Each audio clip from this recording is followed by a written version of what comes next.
9월 한 달 동안 외국인이 산 누적 코스피 누적 순매수 중에 87.3%가 반도체입니다. 그러니까 한국 시장을 산다라기보다는 반도체에 대한 센 배팅이 들어온 것이 아닌가라는 생각을 하고 있어요. 대장주 예고편 같은 성격은 있지만 지금 단기적으로는 조금 과열 양상들이 보여지고 있지 않나라는 생각을 하고 있어서 단기적으로 좀 조심하자. 지금 따라가면 조금은 마음고생을 하실 수 있다. 또 하나 조금 찜찜한 거는 추석 연휴죠. 그리고 또 10월 3일이 저희 추석 연휴 시작이거든요. 네. 고용지표 나옵니다. 한국 증시는 10월 중순부터 뭐가 시작되냐? 3분기 실적 시즌이 시작됩니다. 아, 그렇죠. 항상 별로 안 좋았어요. 네. 주식 비중이 많으신 분들, 꽉 채워 가시는 분들, 그런 분들은 조금 줄이자는 거고, 50% 정도 현금 비중이 있으신 분들은 그냥 조금 기다리자는 정도고, 현금 비중이 100%다, 새롭게 투자하겠다라고 하시는 분들은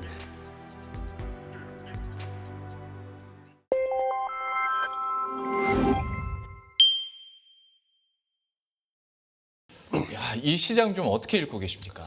일단은 타이밍이 너무 잘 맞았다라고 생각을 하고 있어요. 네. 그러니까 계절성도 있었긴 했지만 저희는 작년하고 좀 비슷할 거라고 봤거든요.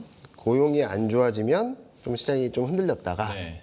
금리 인하 기대를 살면서 다시 반등을 하고 이런 패턴으로 왔는데 뭐 그런 게 없었죠. 네. 고용 쇼크 나면 와 금리 인하다. 오히려 골디락스라고. 네. 그러면서 금리 인하 기대를 쭉 샀고 그리고 그때 타이밍이 너무 좋게 브로드컴발 AI 모멘텀 그리고 오라클 그리고 닉스의 HBM4 상용화 네. 이게 그때 다 몰렸었거든요. 거기다가 2달 동안 코스피를 박스권에 묶어놨었던 세제 개편에 대한 불확실성도 좀 해소됐고 그렇죠. 이런 것들이 순식간에 풀리면서 쭉 치고 올라왔고 또 하나는 최근 들어서 보면은 전자랑 닉스 두 개가 계속 끌고 가잖아요. 네. 왜 그럴까 생각을 하다 보면은 일단은 인덱스 펀드든 뭐 벤치마크 펀드든 사야 될 수밖에 없는 환경이다. 올라가면 그만큼 시가총액 비중이 늘어나지 않습니까? 네. 그러면은 오버웨이트 하려면은 그보다 주식을 더 사야 되겠죠. 네. 그러니까 이런 선순환 구도가 나타났었던 거라고 보고 있거든요. 그게 2017년에도 비슷한 그림들이 나타났었죠. 그래서 금리 인하 기대, 반도체 업황에 대한 기대, 그리고 정책 불확실성 완화, 여기다가 수급 변수까지 맞물리면서 뭐 최근 시장 흐름을 보면은 거의 반도체가 다 끌고 가고 있다라고 볼 수 있겠죠. 네. 그래서 뭐 저희는 뭐 추세적인 상승, 대세 상승 내년 상반기까지 계속된다라고 말씀드리고 있는 상황에서 지금은 이번 주가 되게 중요한 변곡점이 되지 않을까라는 생각을 하고 있습니다. 어떤 것 때문에요? 일단은 금리 인하 기대로 많이 올라왔잖아요. 예. 이번 주 금요일 날 PC 물가가 나옵니다. 그리고 소매 판매 소비랑 소득도 나오고. 네. 근데 전망치 자체가 전반적으로 좀 반등을 한다라는 예상치가 들어와 있어요. 예. 그렇기 때문에 요 그림을 한번 보여드리면 좋을 것 같은데 잠시만요. 여기 보시면은 지금 초록색이 블룸버그 컨센서스고요. 네. 노란색이 인플레이션 나오고 클리블랜드 연준에서 발표하는 인플레이션 나오는데 지금 인플레이션 나오고 조금 더 높게 전망이 되고 있습니다. 어쩌면은 헤드라인 PC는 2.8, 코어 PC는 3을 찍을 수도 있다라는 전망이 들어와 있어서 금리 인하 기대가 좀 계속되고 있지 않습니까? 근데 연준은 내년까지 4번 금리 인하한다라는 시그널을 줬는데 네. 시장은 여전히 6번 예. 금리 인하를 기대를 하고 있습니다. 이런 상황에서 물가가 조금이라도 예상보다 높게 나온다라고 하면은 금리 인하 기대가 좀 후퇴할 수밖에 없겠죠. 그리고 또 하나 볼 수 있는 것은 앞서 말씀드렸던 대로 이번 상승의 대부분이 반도체였다는 거죠. 네. 근데 반도체를 가늠할 수 있는 마이크론 실적이 23일 내일 나옵니다. 분명히 좋을 것 같긴 해요. 실적 자체가. 여기 보시면은 이익 전망이 좀 빠른 속도로 상향 조정되면서 그러니까 4월 저점으로 레벨이 업 되면서 이익 전망 자체가 좀 올라왔는데 보시면은 작년 2024년 7월 고점에는 한참 못 미치거든요. 네. 3분기 실적도 그렇고 연간 실적도 그렇고. 근데 주가는 이미 작년 고점을 뚫어 버렸고 이익이 안정된 다음에 밸류에이션 박스권 고점이라고 할 수 있는 13배 정도 수준에 이미 도달해 있어서 네. 이걸 어떻게 해석할지 좀 관건이 아닐까라는 생각을 하고 있어요. 그러니까 그동안 시장을 이끌어왔던 금리 인하 기대 플러스 반도체 업황에 대한 다시 한번 검증 과정이 이번 주에 다 몰려 있어서 좀 이런 부분들을 좀 체크해봐야 되지 않을까라는 생각을 하고 있습니다. 아무래도 시장을 주도하고 있는 섹터 자체가 반도체 대장주, 소부장들 막 이러다 맞습니다. 보니까 당연히 마이크론 실적과 그리고 컨센에 대한 당연히 관심이 높아질 수밖에 없는데 사실 PC도 얘기를 해주셨지만 네. 예상치 수치 자체가 결코 낮은 건 아닌데 맞아요. 지금 시장 분위기는 그냥 예상치만 부합해도 네. 난 기대감 꺾지 않겠어. 네, 네. 그 의지가 너무 확고해 보이긴 합니다. PC도 한번 살펴보도록 네. 하겠고 그 외국인의 매수세가 어쨌거나 대규모로 이어지고 있는데 어마어마하죠. 그 성격을 어떻게 보시는지도 좀 궁금합니다. 그러니까 이게 정말로 3,400 넘어서고 외국인도 우리와 같은 마음으로 이제 사상 최고가를 연일 경신할 것으로 생각하면서 계속 밀고 들어오는 건지 아니면 이제는 정말 특정 대장주 쪽으로만 타겟팅해서 이제 매수를 할 전략인 거지. 그 어떻게 성격 규정하세요? 일단은 지금은 원달러 환율과 상관없이 외국인이 엄청난 속도로 들어오고 있거든요. 맞아요. 네. 원달러 환율은 지금 1,400원은 좀 맞아요. 불안불안하다라고 네. 하고 첫 번째 시간에도 앞서 거기에 대해서 얘기 얘기 많이 했잖아요. 네. 그런데 왜 들어올까? 일단은 뭐 원달러 환율이 워낙 높기 때문에 여기를 넘어서지는 않을 거다라는 기대감도 일부 있긴 하겠지만 최근 흐름들을 보면 여기 보시면은 뭐 그냥 외국인이 압도적으로 사고 있죠. 네. 지난 주말까지 본다 하더라도 7조 가까이 사고 있고 그중에 반도체가 대부분입니다. 네. 사는 업종은 많지 않아요. 그래서 비중을 따져봤더니 외국인 9월 한 달 동안 외국인이 산 누적 코스피 누적 순매수 중에 87.3%가 반도체입니다. 사실 오늘만 해도 그래요. 네, 맞습니다. 그리고 기관도 같이 따라온다라고 하는데 기관의 86.7%가 또 반도체입니다. 네. 그러니까 한국 시장을 산다라기보다는 반도체에 대한 센 배팅이 들어온 것이 아닌가라는 생각을 하고 있어요. 닉스 같은 경우는 지금 엄청나게 올랐는데도 불구하고 PER이 8배가 안 되거든요. 네. 그런 상황에서 저평가돼 있다라고도 말할 수 있겠죠.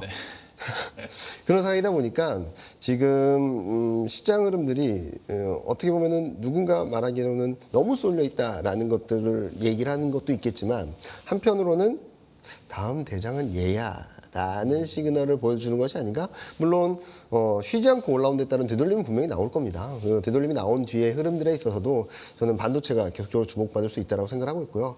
최근 해외 뉴스들이나 해외 IB들의 리포트를 보면은 뭐 우리가 알만한 소부장에 대한 목표 주가를 막 100% 올리고 그런 리포트도 나오기 시작하고 있어요. 그러니까 그 동안에는 전자, 닉스 둘만 봤던 상황에서 이제 한국의 소부장 기업들까지도 커버를 하기 시작했다는 점들은 반도체 업황에 대한 부분들을 굉장히 긍정적으로 보는 것이 아닌가라는 생각을 하고 있고 한계는 있겠죠. 그러니까 한국 시장을 사는 건 아직까지는 아니에요.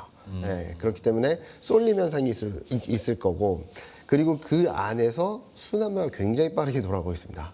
하루는 호텔 레저가, 그러니까 카지노가 급등을 했다가, 네, 네. 하루는 인터넷이 급등을 했다가, 예. 하루는 제약바이오가 반등을 하고, 뭐 정신없는 흐름들이 이어지고 있는데, 잘 한번 업종지수나 그런 것들 한번 보시면, 올해 고점을 넘어선 종목들은 많지 않아요.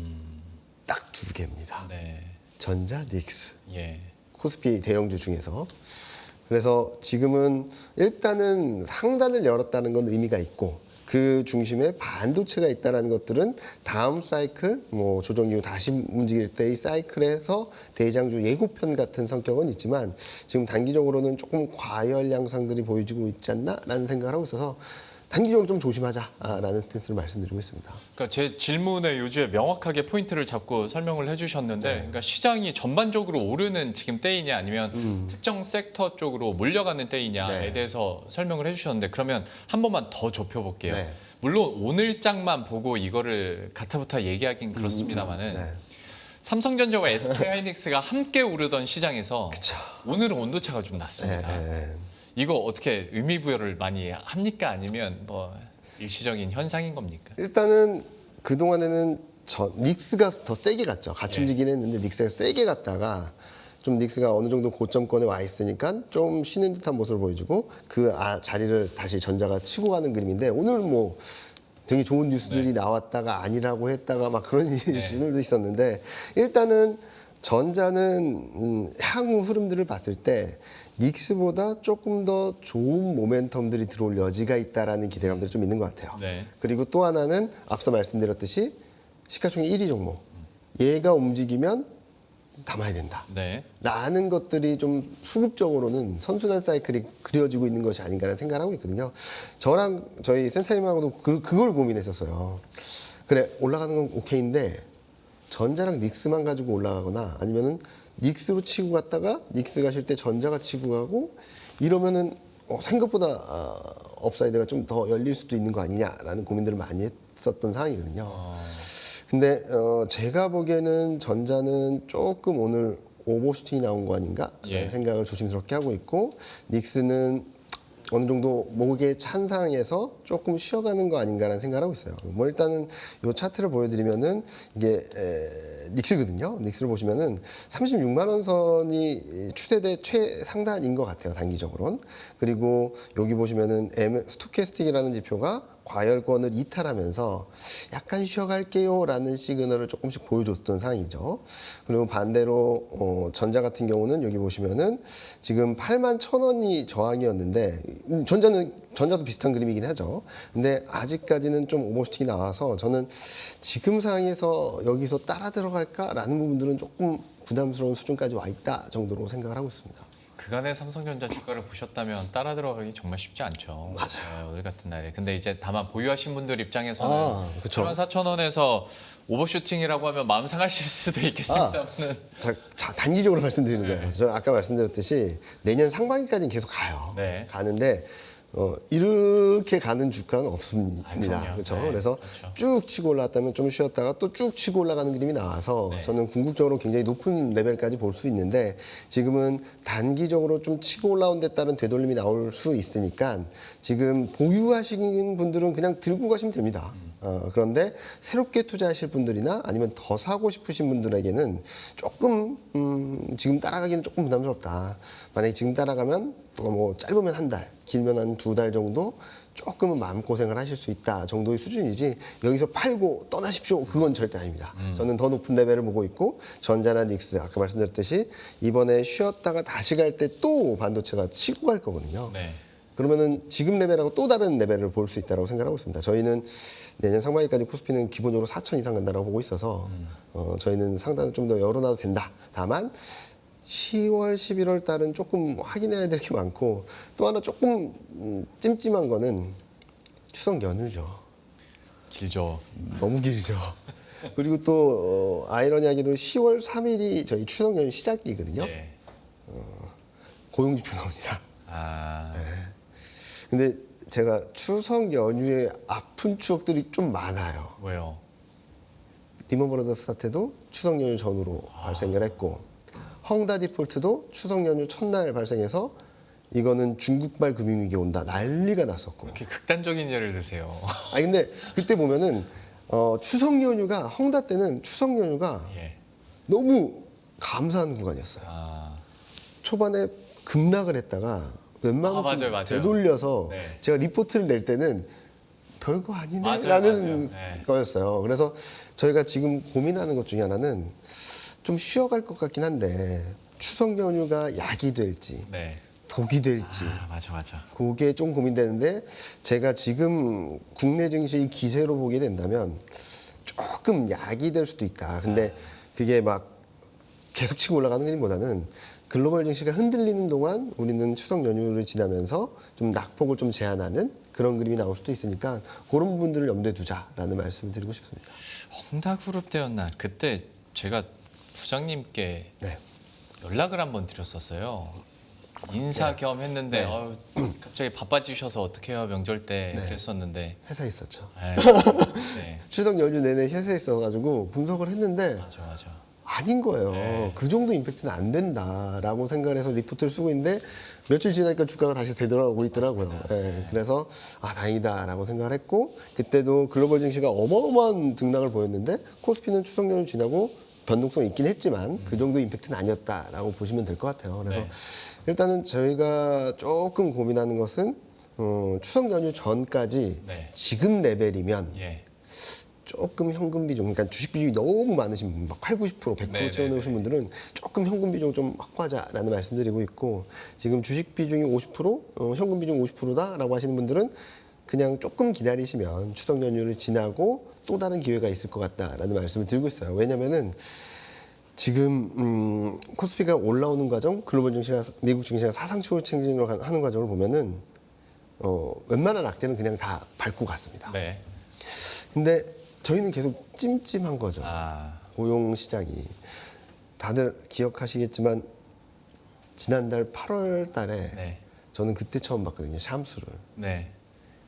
제가 여기저기 나가서 침체 안 옵니다 해도 뭐 침체 확률 97.5%다, 막 88.7%다 난리도 아니었거든요. 네. 언제 그게 작동될 수도 있다라고 생각하고 있어서 일단은 10월, 11월은 좀 경계하자라는 말씀드리고 있고, 또 하나 좀 특징적인 것 중에 하나는 코스피가 10월 달에 약해요. 9월 달에도 약했잖아요, 원래. 그거는 미국의 영향이에요. 네. 왜 그러냐면 미국 9월 달에 매년 약했던 건 특히 월 후반에 약했거든요. 네. 전반부보다 후반부가 약했어요. 그 이유는 첫 번째 법인세 납부가 있습니다. 네. 그런 유동성 문제도 있고, 또 하나는 유대교 명절이 있어요. 아, 로시아샤냐라 그래서 유대교 신년이에요. 예. 신년을 지나고 속죄일을 지난 다음에 욤키프르라 그래서 대속죄일이 지난 다음에 이제 새해를 시작하는 거예요. 네. 유대교를 보면 예. 그게 보통 9월 말 10월 초에 있어요. 어, 그러면은 9월 말이 되면 유대인들 입장에서는 북클로징이에요. 네. 그게 올해는 9월 23일입니다. 그런 것들이 있고 또 아니, 그게 월가에 사는 유대인들한테도 적용이 됩니까? 네. 어, 그래서 그게 또 10월 2일이 새로운 해 시작인데 10월 2일이 이번에 욤키프르거든요. 예. 그 다음 날이 고용지표 발표예요. 뭐 이게 다 엮여 있어요. 9월 말 10월 초에 이게 다 네네. 엮여 있어서 이걸 어떻게 봐야 될까 좀 고민스러운 시장인데, 코스피가 올라간 건 너무나도 좋은 일이고, 저희도 큰 상승을 바라보는 입장에서는 상단을 뚫었다라는 건 되게 의미 있는 시그널이라서 긍정적으로 바라보고 있는데, 단기적으로는 여기서 더 욕심내기보다는 조금 상황을 지켜보고 대응해도 늦지 않겠다라는 말씀드리고 있습니다. 아, 근데 제가 지금 시장이랑 너무 감정이입이 많이 되네요. 오히려 그렇게 얘기해 주시니까 희망 회로를 돌리게 되는 게 차라리 추석 연휴가 길어서 다행이다. 맞아요. 그럴 수도 있어요. 모든 게 해결되고 나서 우리 장 열리면 참 좋겠다라는 생각도 있었습니다. 만약에 진짜 그 변수가 생긴다면. 근데 또 한국 증시는 10월 중순부터 뭐가 시작되냐? 3분기 실적 시즌이 시작됩니다. 아, 그렇죠. 그거 여쭤보려고 그랬어요. 항상 별로 안 좋았어요. 네. 그러니까 지금 시장 분위기와 환율의 레벨이 괴리가 느껴지고 맞아요. 시장의 분위기 및 속도와 EPS 간에 또 괴리가 좀 느껴지는 거예요. 그러면 결국 뭐 환율은 앞에서도 얘기는 했습니다만 네. 실적에 대해서는 그러면 실적과 지금 시장의 속도에서 나오는 약간 그 괴리감 이거는 좀 얼마나 반영을 시켜야겠습니까? 일단은 12개월 선행 EPS는 빠르게 올라가고 있습니다. 네. 왜냐면은 지금 이익 전망이 빠지지 않고 반도체는 올라오고 있거든요. 네네. 그러면서 막 치고 올라가는 그림이 나와요. 이 그림을 한번 보여드리면은 이게 12개월 선행 PER인데요. 예. 이게 보통 3년 평균을 좀 많이 봐요.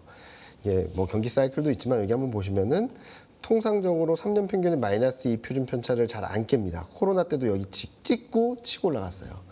그리고 세게 올라갈 때는 뭐 2 표준 편차를 넘기도 하지만 여기서 고점이 형성되기도 하고, 이때도 2 표준 편차를 안 깼고 뭐 이런 흐름이 나타나요.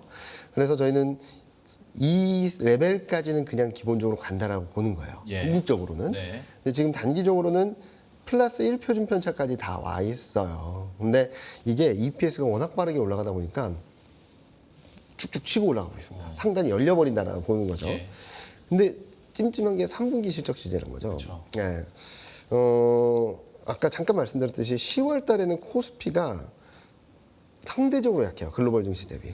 얼마나 약하냐면 글로벌 증시 대비 2000년 이후 2.5%포인트 언더하고요. 2010년 이후도 2%포인트 정도 언더합니다. 글로벌 증시가 잘 가더라도 좀 못하라는 거죠. 네. 그 이유는 3분기 실적 시즌에 있는 것 같아요.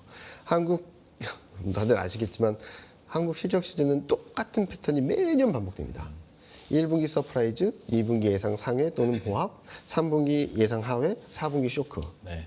또 1분기 서프라이즈, 이 패턴이 계속 반복되잖아요. 그러다 보니까 상반기에는 실적 전망을 그렇게 크게 바꾸지 않거나 아니면 좀 이연시키는 경향이 있습니다. 하반기로. 그러다 이제 3분기 실적이 안 좋게 나오면 이제 4분기 실적 레벨 다운하고 다음의 실적에 대한 부분들을 좀 좀 레벨 다운 시키죠. 근데 최근 들어서 눈에 띄는 것 중에 하나는 반도체입니다. 네. 반도체 실적 전망이 굉장히 빠른 속도로 치고 올라가고 있어서 저는 실적 쇼크가 그렇게 세진 않을 거라고는 보고 있는데 일단은 실적에 대한 부분들을 조금은 좀 흔들릴 가능성은 좀 있지 않을까라는 생각을 하고 있어요. 이 그림 한번 보시면 최근 잘 가는 애들이 디스플레이, 네. 반도체, 상사자본재가 저 앞쪽에 다 위치해 있죠. 그래서 반도체가 버텨주게 된다면 실적 쇼크가 크진 않을 텐데, 근데 실적 전망 하향 조정 업종들이 너무 많습니다. 맞습니다. 예. 그래서 3분기 실적 시즌이 프리어닝 시즌, 제대로 된 프리어닝 시즌 없이 본격적인 실적 시즌을 도래하기 때문에 제가 자꾸 10월 달은 좀 확인하고 대응하셔도 된다라는 말씀드렸던 이유가 이런 부분이고, 또 하나는 스트리트 컨센서스, 사람들의 시장 기대심이라는 거 있잖아요. 그러니까 애널리스트들이 내놓는 추정치 말고 사람들이 얼마 정도 기대하느냐. 2분기 실적 때도 그랬거든요. 실적 서프라이즈한 종목들이나 업종들이 다 빠졌습니다. 그리고 실적이 안 좋았던 애들이 다 반등했어요. 네. 왜 그러냐? 시장 기대는 못 미쳤다. 시장 우려보단 괜찮았다. 이 평가였거든요. 그래서 이 좀 많이 올라온 종목들에 대해서는 실적 시즌에 조금 경계해야 되는 부분들이 분명히 있다라는 생각을 하고 있어서 10월 초에는 그런 변수들, 그러니까 고용 지표나 이런 통화 정책과 앞서 말씀하셨던 통화 정책에 대한 기대와 현실 간의 괴리, 그리고 경제지표 확인하는 과정, 그리고 다들 다른 것들을 바라보는지 채권 금리 반등, 달러도 반등, 주식도 상승 다 올라가고 있는 상황에서 이 교통 정리 어떻게 할지를 좀 봐야 되는 거고 10월 중순부터 11월 초중반까지는 이제 3분기 실적 시즌에 대한 결과에 따른 업종이나 종목별 등락이 좀 있을 거기 때문에 지금부터 너무 욕심을 안 내셔도 충분히 살 기회는 올 거다라는 정도로 평가를 하고 있습니다. 그러니까 많은 분들이 그러니까 여기서 주식을 추석 연휴 이전에 약간 좀 차익 실현을 한다고 했을 때 시장이 분위기가 너무 좋다 보니까 나한테 살 기회가 안 오면 어떡하지라는 고민도 없지 않더라고요. 네. 그래서 비중을 줄이기가 쉽지 않다. 그래서 제가 말씀드렸던 거는 주식 비중이 많으신 분들, 꽉 채워가시는 분들, 그런 분들은 조금 줄이자는 거고 50% 정도 현금 비중이 있으신 분들은 그냥 조금 기다리자는 정도고 현금 비중이 100%다, 새롭게 투자하겠다라고 하시는 분들은 조금씩 분할 매수 차원에서 들어가자라는 말씀을 드리고 있어요. 그러니까 지금 모든 분들이 팔고 기다리자라는 건 아니고 네네. 그냥 주식 비중 계속 가지고 가야 됩니다. 그리고 포트폴리오 투자하시는 분 입장에서는 주식 비중을 계속적으로 오버웨이트해서 가져가야 된다는 말씀을 드리고 있는데 그 오버웨이트 비중을 좀 줄이자는 거죠. 그리고 최근 연기금이나 외국인 투자자들을 보면은 좀 많이 올라왔다 싶으면 좀 차익 실현합니다. 특히 연기금이 그런 패턴이 좀 두드러지게 나타나고 있거든요. 그동안 최근 반도체가 치고 올라간 것들은 그동안 조선, 기계, 방산 이런 업종들이 다 치고 올라간 다음에 얘네 반도체는 왜 이래? 라고 했던 상황에서 드라마틱한 반전을 보여준 거잖아요. 예.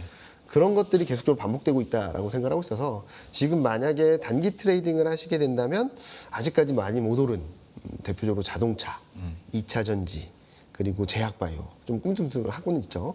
이런 업종들을 중심으로 트레이딩 하시는 게 조금 더 유리하지 않을까라는 말씀을 드리고 있습니다. 그 업종 얘기 나온 김에 그것도 한번 여쭤볼게요. 물론 오늘의 현상만 놓고 볼 수는 없겠지만 또 저희가 매일매일 방송을 하고 있기 때문에 오늘의 현상 가지고 질문을 드릴 수밖에 없습니다. 금융이나 지주 쪽 그리고 반도체가 엄청 지난주에 잘 나가다가 오늘장에서 이제 그 자리를 제약바이오가 확 치고 올라갔는데 이것도 어떤 시장 성격의 변화 사인이라고 봐야 되는지. 변화 사인이라기보다는 순환매인 것 같아요. 순환매로. 네. 무슨 말씀을 드리냐면 반도체가 이렇게 시장을 자꾸 끌고 가고 있고 이 밑에서는 계속 바뀝니다. 맞아요. 이게 같이 치고 올라가는 업종이 없고 많이 치고 가면 한 일주일, 한 2, 3일 그랬다 또 꺾이고 또 밑에 있는 애들이 또 치고 올라오고 이런 패턴이 계속 반복되고 있어서 잘 보시면 올해 고점을 넘어선 업종이 별로 없다니까요. 맞아요. 그리고 특히 올해 고점 근처 가면 쉽니다. 은행, 증권도 그렇고 지주는 좀 치고 올라가긴 했지만요. 이런 그림들이 나타나고 있어서 저는 지금 시점에서 지금 최근 반등했던 것들을 따라간다라는 것들은 좀 부담스럽고 오히려 아직 못 오른 게 뭔가라는 것들을 보는 게 맞을 것 같아요. 그래서 제가 여기 가져온 거는 이 그림 한번 보시면은 이 바 차트가 올해 연간 수익률이거든요. 네. 그리고 요 점이 작년 7월 고점이 요 수익률이에요. 그러니까 작년 7월 고점을 훌쩍 넘어섰는데 아직까지도 제대로 못 오른 것들 봤더니 IT 가전, 2차 전지, 제약 바이오도 꼴찌에서 3등이기 때문에 움직임직한 거고 네. 자동차 요 정도가 가장 좀 아직까지 눌려 있는 업종들이라서 얘네들 중심으로 단기적으로는 트레이딩할 수 있는 여건들이 만들어지지 않을까라는 생각을 하고 있고 반도체가 얼마나 드라마틱했냐면 반도체가 하위권이었거든요. 딱 한 달도 안 되는 한 보름 만에 그러게요. 6등까지 올라갔습니다. 연간 수익률 기준으로. 그만큼 좀 시장이 빠르게 전개되고 있어서 반도체를 뺀 나머지 업종들은 짧게 가져가자라는 말씀을 드리고 싶습니다. 그러니까 저도 요즘에 계속 드리는 말씀 중에 하나가 신고가 기록하고 워낙 상승하고 외국인의 매수세도 이어지지만 네. 이거 대장주 안 갖고 있으면 생각보다 난이도 있는 시장입니다. 아, 맞아요. 예, 그래서 다 같이 즐기지 못하는 약간 코로나 때 자꾸 생각나더라고요. 맞아요. 코로나 때 엄청나게 급등을 했는데도 제 주위에 실제로 돈 버는 사람들은 그렇게 많지는 않았거든요. 그렇죠. 그리고 그때 뒤늦게 따라간 분들이 아직도 힘드신 분들도 많고. 그렇죠, 맞아요. 근데 이번에는 내년 상반기까지 보면 그분들이 다 털고 나오실 수 있거나 아니면 수익을 내실 수 있는 환경이다라고 생각을 하고 있는데 지금 단기적으로는 조금 쉬어갈 타이밍이 됐다. 그리고 여러 가지 이벤트나 그런 일정들을 봤을 때는 네. 이번 주 그리고 추석 연휴 직전 그리고 추석 연휴 이후에는 3분기 실적 시즌 이런 이벤트들을 확인하고 대응하셔도 그렇게 늦진 않을 것 같다. 서두르지 말자라는 게 저는 이번 최근 장의 흐름들을 보고 말씀드리고 싶습니다. 알겠습니다. 딱 두 가지만 질문 더 드리고 마칠 텐데 하나는 섹터 관련해서 앞에 본 자료로 치면 자동차도 좀 긍정적으로 해석할 여지도 있지만 네. 뉴스로 봤을 때는 여전히 좀 쉽지 않습니다. 맞아요, 부담이 좀 맞아요, 돼요. 맞아요. 자동차 업종에 대해서는 그러면 혹시 투자 의견 어떻게 갖고 계세요? 저희는 대표적으로 가장 저평가되어 있는 업종 중 하나다라고 생각하고 있죠. 오늘도 그래도 조금 좀 그래도 버텨주는 모습들을 보여주고 있는데 여기 보시면은 전저점 수준까지 또 다 내려왔어요. 그래서 지금 가격적으로는 굉장히 싼 구간에 와 있고 PER은 다시 5배 밑으로 갔습니다. 네. PBR도 0.5배 밑으로 왔습니다.